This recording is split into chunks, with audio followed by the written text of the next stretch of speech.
Welcome to Houston Sports Talk with your host, Robert Land. Thanks for checking into the best Houston sports podcast, part of the National Believe Network. And joining me to look at the Rockets' offseason pickups, Dorian Finney-Smith and Kevin Durant, and so much more is Nets insider and my Believe colleague, Jed Katz, who hosts Believe in Nets. Great to have you on the show, Jed. And man, it's like the Nets and Rockets are tied at the hip the last few years. Yeah, absolutely. First of all, I appreciate you for having me on. Excited to talk Rockets offseason, Dorian Finney-Smith, Kevin Durant. But yeah, it seems like the past few years, they can't get away from each other. There's always something going on between the Rockets and the Nets. Yeah, I want to talk about the Rockets-Nets connections a little bit later in the show, and there's tons of them. But let's just start off with DFS, Dorian Finney-Smith. And the Nets got 102 games of Dorian Finney-Smith. His shooting was noticeably worse, I noticed, Jed, than it was in Dallas or LA. 35.6% from three in Brooklyn compared to about 40% in the 3 seasons surrounding the Nets years. I'm interested, Jed, was his shooting worse in Brooklyn because of the talent around him, do you think? I like to believe so. I think Brooklyn was a weird situation for a lot of guys there. Mikal Bridges, Cam Johnson, Dorian Finney-Smith. They were asked to be the focal points of the team. And for Finney-Smith, Johnson, and Bridges, they're more supplementary players. And I think when you ask them to take on a bigger offensive role, for Finney-Smith, he had to shoot the ball a lot more. He had to, create a little more for himself, as well as Johnson and Bridges. So I think for Finney-Smith, he was just asked to do a little more. And I think with more shots, comes more risk of missing and risk of your percentages going down, which I think in turn kind of decreased his trade value a little bit because, if you remember back when the Lakers traded for him, they didn't give up any first round picks for a guy who could be a really great contributor to a playoff team and a championship contender. But the Lakers didn't end up giving any first round picks to Brooklyn. They got him for what I like to believe is a steal. The Nets got some necessary second round picks, but overall, I was a little disappointed for what Brooklyn got in return for him. So, yeah, just looking back at his stats, he certainly, wasn't as great in Brooklyn as he was with Dallas or LA, but mainly because he was asked to play a bigger role. What did you like about Dorian Finney-Smith with the Nets and just the experience of getting to see him play on a regular basis? Well, it was tough because, again, you're asked to play a bigger role. So he was playing, this is talking about offense, a little out of his role because he's mostly a stationary shooter, but on defense, I don't think anything changed with him. He's one of, if not the most versatile defender in the league just because of his height and frame and his ability to guard all 5 positions. And, one stat that I like to refer back to, especially when looking at his time in LA, which is, his most recent team, he ranks, according to Basketball Index, ranks first in defensive positional versatility. So what that means is that he might not have the best grade guarding each individual position, but he has a good enough grade guarding each position to where he could be considered the most versatile defender in the league. Looking at his stats here, he ranks in the 65th percentile guarding point guards. He ranks in the 76th percentile guarding power forwards and the 72nd percentile guarding centers. Not so great guarding shooting guards and small forwards, but again, the NBA is becoming more and more positionless, so, take that how you will. What I loved about Finney-Smith in Brooklyn was that it seemed like any night he could guard any position. He could be guarding Anthony Edwards at the shooting guard position, or he could be matched up against Anthony Davis at the power forward or their center. It didn't matter because the Nets had a versatile defender in Finney-Smith. So there's no particular type of offensive player that he would struggle with covering? There were nights where guys would have big scoring. Again, You're talking about the Brooklyn Nets, who the past few years have been toward the bottom of the NBA. So, teams are bound to go off against an overall bad team. I don't think there was any matchup that I saw Finney-Smith have that was particularly a major struggle. And I don't know if there was anything in LA that I saw that was a big struggle. Of course, paid a little less attention to him once he got traded. But for the Rockets, they're getting a versatile defender. They're getting a guy who I'm seeing a lot of projected lineups. He might be slotted to come off the bench. But I think in crunch time and in big playoff games, I wouldn't be surprised if the Rockets, switch things up if a certain player is struggling and decide to insert him into the starting lineup just because of, who he can guard against. Again, he had a really good time guarding point guards, being a point of attack defender, but also matching up with bigs. He's not the tallest player on the court, but he's a smart defender, and I think that is what a lot of people underrate about his game. How would you use him if you were the Rockets offensively? Well, offensively, he's very limited. He's not much of a shot creator. He's more of a stationary shooter, as I mentioned before, and we saw a lot of that in LA playing with Luka and LeBron. And the Mavericks and Lakers really, you really saw their offense thrive when you surrounded Luka with spot up shooters, guys that didn't really need to do too much. You had your pick and roll offense, or in LA for what it was with Jackson Hayes, but the Lakers knew what they were doing, getting Finney-Smith and then acquiring Luka, because they knew that not only did they have a connection back in Dallas, but you have those spot up shooters to surround. Because if you look back to last season and Dallas's playoff run, Luka loved to abuse the pick and roll with Daniel Gafford and Derek Lively, and then he would have guys like PJ Washington and Derek Jones Jr. out on the wing ready to shoot from the corner. That's what I want to see with Finney-Smith in Houston, and I think that's where he will really thrive, is not doing too much, being more of a stationary shooter, a guy that can work off of that pick and roll. I don't know if he'll be the guy in the pick and roll, but he works best just shooting from the wing. I think that's all you can really ask from a guy of his caliber. The other piece of the Rockets offseason, the huge piece, Kevin Durant coming over, and you guys got a little bit of Kevin Durant experience in Brooklyn. What did you learn about KD from seeing him with the Nets? Well, I think I learned the same thing that a lot of people are starting to notice now about his tenure with the Suns, and it's that Kevin Durant is still unbelievably talented. He hasn't regressed too much over the past few years. I know he hasn't won a lot, but Durant's impact, looking at his record with Phoenix and then his record with Brooklyn, like when he's on the floor versus off the floor, the Nets and Suns were exponentially better with him on the floor. Being able to watch Durant, his experience in Brooklyn, I think just a lot of the negativity from fans after his departure was just kind of the way that things broke down after he requested the trade and then rescinded the request and then ended up playing half of that 2023 season. And then obviously him and Kyrie were dealt at the deadline. It was just a really ugly breakup, but I don't think there's anything that you can take away from his impact on the basketball court. And he did note on the Mind the Game podcast with LeBron and Steve Nash, he said that he felt like he had everything figured out. He knew what he was doing. He was playing at a high level. It was just that everything around him was kind of crumbling. The Kyrie Irving and the James Harden injuries during the 2021 playoffs. And then after that, the vaccine mandate with Kyrie Irving, wasn't able to play in home games. So that significantly impacted the next record next season. And then obviously James Harden forcing his way out of Brooklyn again to another team.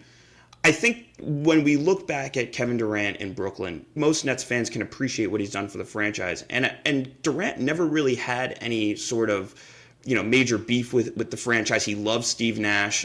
He has a lot of respect for him. It was more of the way that things ended that I think created that negativity toward him. But nevertheless, in Brooklyn, he was incredible. When he was on the floor every night, you knew that you had a great chance of winning. And although it didn't really culminate into a deep playoff run, I think what he has in Houston is significantly better than what he had in Phoenix and significantly better than what he had towards the end of his tenure in Brooklyn. Because the Rockets, from what I've seen, have a really good system in place. They have, a system built on defense. They were able to retain their core in the Durant trade. A lot of people were saying that, Houston gave up a minuscule package compared to what the Suns could have asked for. And, for Durant to come into that situation, I think this might be his best fit in years, just, for what the Rockets will ask him to do. A couple of concerns that I have, age and health, obviously, but also one of the things that, I've seen with Kevin Durant, he's going to be the guy that everybody's going to look to with this young Rockets team. They're all going to look at Kevin Durant, the leadership. I just don't feel like he's been that willing leader in either Brooklyn or Phoenix. I don't know what it was like back in OKC, but you had Westbrook there. Am I wrongly concerned about his leadership? I mean, what do you think happened there in Brooklyn? What did you see? I think it's fair to have concerns about that because this is a situation where in the past, when Durant was winning in Golden State and even in Oklahoma City and eventually Brooklyn, like he had veterans around him who were more of a locker room presence than him. Like in Brooklyn, him and Kyrie were obviously the two best players on that team, but they had other veterans like Jeff Green. They had LaMarcus Aldridge in that locker room. They had guys who, were older, had more experience, and were able to be more of a voice in that locker room. Just looking now what he has in Houston, like, he is that veteran. He is the guy who, when things get tough in the playoffs and this Rockets team that has a lot of inexperience, is going into a big game situation, he has to be the one to keep everybody's head on their shoulders. I think that's, what the concern is. But with Durant, that might be a concern. Obviously, the Rockets, they brought in a couple of other veterans. They obviously have Finney-Smith, Clint Capella, Jeff Green is coming back. So they still have veterans on that roster that can lead in that locker room other than Durant. But it's a very fair concern to have, because in Brooklyn, Durant wasn't really that voice in the locker room. Durant was the best player, but as we've seen with a lot of NBA teams, your best player isn't necessarily your leader. And whether that can, hold teams back is based on, the situation that you're in. But I think in Houston, Durant is going to be asked to be more of a leader, but I don't think that there's, that should be a struggle for him. Yeah, Van Vliet also, I could throw him in the equation, but still, you want your guy that's the big scorer, that's the most talented guy on the team to take a lot of that role. I do want to get your thoughts on the pick swap that the Nets made with the Rockets last summer, and we're going to hit on that in a second. But I just want to remind the listeners, let us know what you think. What do you expect from Dorian Finney-Smith? What do you expect from Kevin Durant? Is there something you want me to hit this offseason with the Rockets? Because we've got some shows I want to do for you guys, but I need some input on what you want to see, what you want to hear. Let me know about all your thoughts on the YouTube comments. And in case you missed it, check out Monday's conversation with Hawks insider David Lee, who told us what's changed about Clint Capella since we last saw him in Houston. Saturday, I dissected Reed Shepherd's Summer League opening game, in case you missed it. I stand by what I said, despite that awful second Summer League game, so go check it out. Make sure you're subscribed on YouTube and your favorite podcast app so you get all the updates, and drop us a quick thumbs up as well. All right, Jed, the Nets gave the Rockets the Suns picks in exchange for getting a couple of their picks back. This was a combination with that Bridges trade to the Nets. How did you feel at the time, and has your opinion changed? Well, I don't think anything's changed, because I think the Nets have been going in the trajectory that we've all, that we all thought.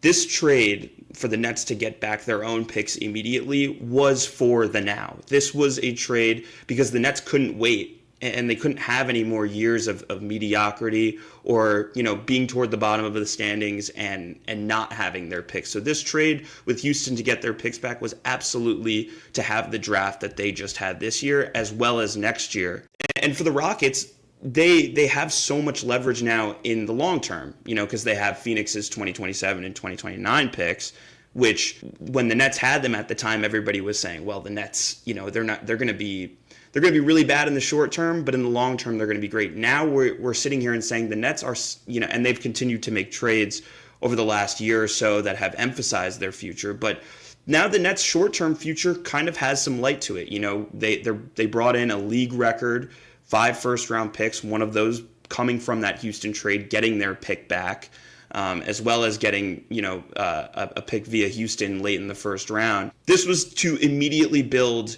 the Nets core right now, rather than waiting a couple of years into the future, maybe waiting to see where those Suns picks ended up. Brooklyn wasn't willing to gamble on Phoenix's picks. They wanted their own back, and they wanted to bet on themselves. Were you surprised, and were the Nets fans surprised or disappointed that the Nets didn't get the 27 swap rights back in that deal?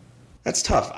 I wasn't surprised. Knowing, how the Nets have made deals over the past few years, I think looking back especially, that isn't really much of a surprise. I think for the Nets, the priority was to just get that unprotected 2025, unprotected 2026 pick back, because the Nets had realized that they had gambled away their entire future on this big three of Durant, Harden, and Kyrie, and then once all three of them were gone, the Nets luckily were able to backtrack on that and get, some of those long-term pieces back, as well as the short-term pieces back with, their incoming rookie class. But I can't say that I was surprised. A lot of people feel a certain way about Sean Marks. I feel like he has the opportunity to redeem himself because, towards the end of Durant's tenure and Kyrie's tenure, and then, the 1 or 2 years after that, a lot of fans were calling for his firing. A lot of fans really didn't like him. But over the last year or so, getting those picks, making those deals with Houston, as well as, getting off some of their veterans and getting picks for the future, trading Mikal Bridges to the Knicks for an absurd 5 first-round picks. Like that's a situation that sets you up for success in the future. I think Nets fans should be appreciative of what they have right now, because a while back, the future was looking very bleak. And I think these next 2 to 3 years will really determine Mark's tenure with the Nets. Draft experts did not exactly applaud the Nets on their draft this year. They didn't understand why they held on to 5 picks, all of them, instead of maybe trading them or maybe, swapping them for a future picks, something like that, because it's a lot to try to get 5 picks going and, 5 rookies or whatever. And they also didn't understand why they picked a bunch of guys who need the ball in their hands to be successful. What do you think about it? It was an interesting draft, and before draft night, I talked about who I wanted to see in Brooklyn, and their number 8 pick, Yegor Demin, he was a guy who I thought that could slide all the way to 19, which would be the second of Brooklyn's 5 first-round picks. But he ended up going all the way up to number 8, and there were some rumblings about, Brooklyn having interest in him, but nobody thought that the Nets would take him at number 8, but they did. Following that, they drafted Nolan Traore, Ben Serif, who are both point guards. It's a murky fit. It's one that, watching these past couple summer league games, there's always going to be a guy that gets the short end of the stick. And in this case, Serif has really gotten that because his production hasn't been where, the Nets have wanted it to be. But we've seen Demin and Traore improve over these past few summer league games. The Nets are going to have an interesting situation. They're going to have to really change the way that they view basketball in this sense, because this is a very pass first, like you said, ball in your hands, almost like a European style of basketball, with these prospects coming in. Demin, who's from Russia and played in the Real Madrid system before coming to BYU, he has experience playing EuroLeague basketball, as well as Traore, who came over from France, Serif, who's Israeli but played in Germany, and then Wolf, who, of course, he's an Illinois native, but he went to Michigan. He is more of like the modern NBA big, where he can stretch the floor, pass it a little bit. He has a great court vision. So I think with these 5 first-round picks, the Nets are really going to have to change up their offensive scheme and really adapt to that modern sort of pass-first style. One where there isn't a primary score. Rather, anybody could go off on any given night. And again, it's very early in the rebuild. I want to preface that, when talking about this. We are very early in Brooklyn's rebuild. I know they haven't been great in a few years, but this is the first season where they're really gearing towards, developing those young players. The past few years it had always been Cam Johnson, Mikal Bridges, these veterans who were inevitably going to be traded. But now Brooklyn, this is the first season where they're really going to emphasize developing young talent. They have a great coach, Jordi Fernandez, who I think can really get the job done. I'm excited for the Nets' future, and I know a lot of people have criticism toward their first-round picks, but again, you drafted 5 first-round picks. You're bound to hit on at least one of them, at least, I would hope, but we'll see what happens in the future with Brooklyn. Did you hear about any rumors that maybe there was a trade that was almost made where they're trying to do any 2-for-1s to move up, where there were trades to maybe take one of the first-round picks and push it towards the future with one of the teams that, might have needed a first-round pick? Was there any of that?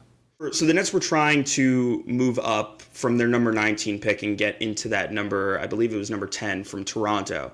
They were willing to offer Cam Johnson as well as some back-end first-round picks to move up and potentially have 2 lottery picks. Now, that didn't end up working out. A lot of what halted that was not only the Kevin Durant trade rumors, which Toronto was involved in slightly as a wild card team, but also the Giannis Antetokounmpo rumors. Early in the offseason after Milwaukee got eliminated, there were some rumblings of Giannis potentially getting involved with Brooklyn. Of course, his future in Milwaukee is still up in the air, but it looks like he'll come into the season playing in Milwaukee. There were some rumors that really halted, the NBA trade market. A lot of teams were waiting to see what would happen with Giannis and Durant.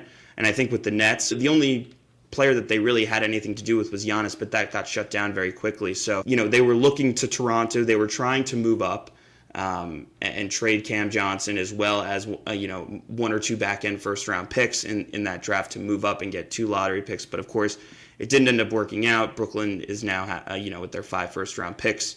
And Toronto ended up getting, another first-round pick, or they kept their first-round pick in Noah Senge. Yeah, I want to get to Cam in just a second, but just speaking to the first round picks and who you've got now, I mean, we know the Jazz, Wizards, and Hornets and their fans have these young guys that they can't wait to see. Who are the Nets fans excited to see this season of the young guys? Well, just from and I'm chronically online looking at what Nets fans have to say, but it seems like a lot of the hype is not so much. It is around Yegor Demon, their number 8 pick, but also I think a lot of people are excited to see what Danny Wolf and Drake Powell have, because Drake Powell fits into a certain role. He doesn't have this superstar, label to him. He's not expected to be this primary scorer, this primary ball handler. Drake Powell was drafted in the first round because he is elite at defense and spot-up shooting, something that a lot of people revere Dorian Finney-Smith for now with the Rockets. He's a 6'6" athletic specimen. He can pull it from anywhere on the floor as a spot-up shooter. He's going to be asked to play a specific role in this Nets team, and if they can develop him the right way and really use him to his strengths, in the future, if the Nets are ever competing for the postseason, he's a guy who they could rely on to be a real contributor during the playoffs, not necessarily as a primary scorer, but as a point-of-attack defender. I think with Wolf also, the potential is what a lot of people love about him, because he's a 7-foot player from Michigan who could handle the ball, rebound, and distribute. There were concerns about his turnover numbers, but that was also because he was asked to pass at a high rate. He worked a lot of the power forward at Michigan with Vlad Golden at the center. They were running, that low pick and roll action a lot, and he was finding Golden for highlight dunks. But he could also shot create a little bit. And I think, that's where the Jokic, the Alperen Şengün comparisons come in, for a near 7-footer who could kind of do it all. And I think that's what Nets fans are most excited to see. You mentioned Cam Johnson. How did you feel about the trade for Michael Porter? I don't have a clear-cut winner of the trade right now. For Johnson, he fits what the Nuggets want a lot more. Porter Jr. obviously built a reputation of refusing to pass the ball, ending a lot of possessions with catch and shoot jumpers. Johnson with Brooklyn, I think he fits. He really got to show what he could do in an increased offensive role. He averaged a career high 19 points on nearly 50% from the field and nearly 40% from three. I've seen a lot of people compare him to Porter Jr. and say that he's just another version of Porter Jr. I don't think that's necessarily true, having watched both of them play over the past few years, especially Johnson. And I know Porter is 6'10" with a great wingspan and a lot of athleticism. I think Cam Johnson might be the better defender, and I think he might be the smarter defender that the Nuggets got. He fits more into what Jokic and Murray are doing on that pick and roll. He isn't going to halt a lot of possessions. He's going to make the right plays. He's a smarter player than Porter Jr. Whereas the Nets, of course, Porter Jr. isn't exactly young anymore. I know a lot of people are concerned with his injuries, but if you look at the games that he's played over the past few years, he's been relatively healthy over these last 3 seasons. Of course, his injury in this year's playoffs didn't necessarily help his case, but like he said, Porter Jr. said that he felt like his game kind of plateaued in Denver. He wants a bigger role, and I think in Brooklyn he's going to get that. Is it going to translate into wins? I don't think so, just based on the way that this roster is constructed. But I think a lot of people are also overlooking that 2032 unprotected first-round pick, because we don't know where the Nuggets are going to be in 7 years. Is Jokic going to be on the team in 7 years? Is Jamal Murray going to be on the team? We don't know where this team's going to be at. And that pick being unprotected, I think, assuming Denver's championship window doesn't last forever, that window is going to close, and that pick is going to become a heck of a lot more valuable, I think, as time goes on. Yeah, it's just, I think the confusion from a lot of people, and we're not on phones with GMs, so we don't know, but you thought, okay, Cam Johnson is worth at least a first-round pick. And I know the Nets were trying to get 2 firsts for him for a long time, but he's at least worth 1 first-round pick. And it seemed like just Denver getting off the Michael Porter Jr. contract and being able to break it up a little bit was worth a first-round pick for them, just to, be able to do that. And it makes them a lot more versatile as to what they can do. And I guess that's the question, I guess, from a lot of fans is, I didn't understand why the Nets only got a first-round pick to basically take what a lot of people think is a bad contract and also give up a really good player. Yeah. Well, so this trade and it came out after the trade. This was a report that this trade had been in the works for a while now. This wasn't just some spontaneous trade that happened at the beginning of the offseason. It's not like the Nets called up the Nuggets or vice versa, like a day or two before free agency started and said, hey, do you want to make this trade? This trade had been in the works for, weeks, if not months. And the Nets seemed to value getting Michael Porter Jr., who, albeit there were concerns, with his injuries in the playoffs as well as his inconsistencies, but the Nets valued him as a player more than they valued getting an extra first, 1 or 2 first-round picks for Johnson. We had seen that role players like Johnson could go for as many as 2 or 3 first-round picks. We saw what the Knicks gave up for Mikal Bridges. We saw what the Magic gave up for Desmond Bane this past offseason. So the Nets could have gotten more picks for Cam Johnson, but they valued getting Michael Porter Jr., who had displayed a lot of scoring potential, who obviously averaged, around 18, 19 points over in Denver, being that third or fourth option behind Jokic, Murray, and at some points Aaron Gordon. So the Nets valued what they could see with Michael Porter Jr. being the first option of that offense rather than getting extra first-round picks and searching around the league for another deal. Where do you see the Rockets now in the Western Conference hierarchy after this offseason? Where do they fit among the Nuggets, Thunder, and Timberwolves? Well, if all goes according to plan, if Durant comes in and really, because a big problem that the Rockets had last season was finding like a go-to shot creator. Şengün obviously was a fantastic offensive talent, so was Jalen Green. But, there were questions with consistency.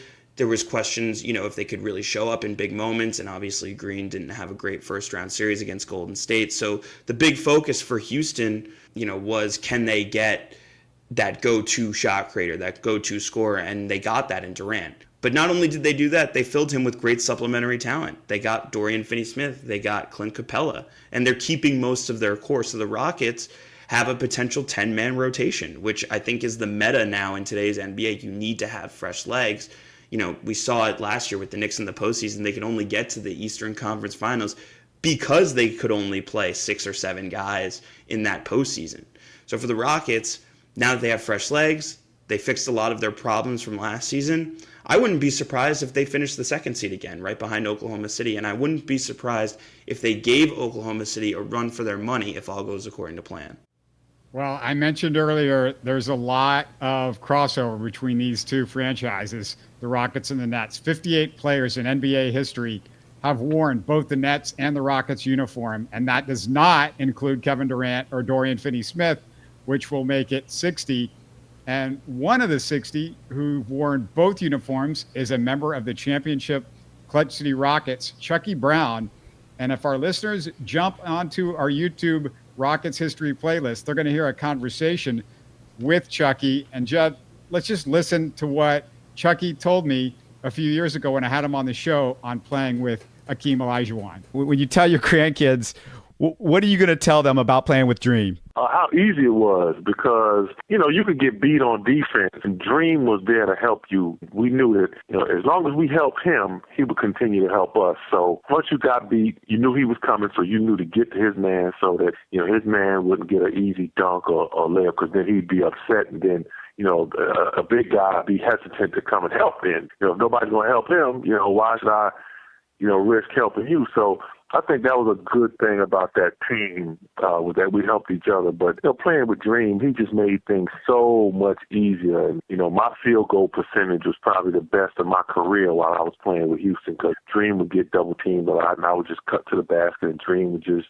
drop the ball off, and I was getting layups and dunks. So he just made it so easy. Great stuff from Chucky Brown, who Jed played 77 games for the Nets and played with 12 teams altogether, only trailing Ish Smith for most teams played for. Ish played for 13. I don't know if you knew that or not, but that's pretty amazing. Yeah, that is really incredible. And to hear what he said about, his time with Hakeem, I think a lot of people underrate those 2 Rockets championships in the 90s because of what Michael Jordan was able to do outside of those 2 years. But again, it's simply incredible. Yeah, and I want to also mention that you're at Jed Katz NBA on X, and please tell us a little bit about your show, Jed, and anything else that you want to plug. Yeah, so as you said, Twitter or X now is Jed Katz NBA. currently covering the Nets for Sports Illustrated's On SI, putting out daily articles covering Brooklyn. And then also hosted the Believe in Nets podcast out on all platforms, Spotify, Apple Podcasts, as well as the Believe website. Go check that out. All right. Thanks for doing this, and we really appreciate you taking the time and informing the Rockets fans about Finney-Smith and Durant. And can't wait for the season to start. I'm sure you guys feel the same way. Yeah, absolutely. I appreciate you for having me on. This was awesome. Very excited for the Nets in their future rebuild, as well as the Rockets, who are now looking like legitimate contenders in the Western Conference. So I'm very excited to see both teams. You're listening to Houston Sports Talk. Hey, don't forget to support us by subscribing and commenting on YouTube. You can always listen to us on Spotify, Apple, or your favorite podcast app. Tell your friends about us and share our show links on social media. Spread the word, everybody. Thanks for listening.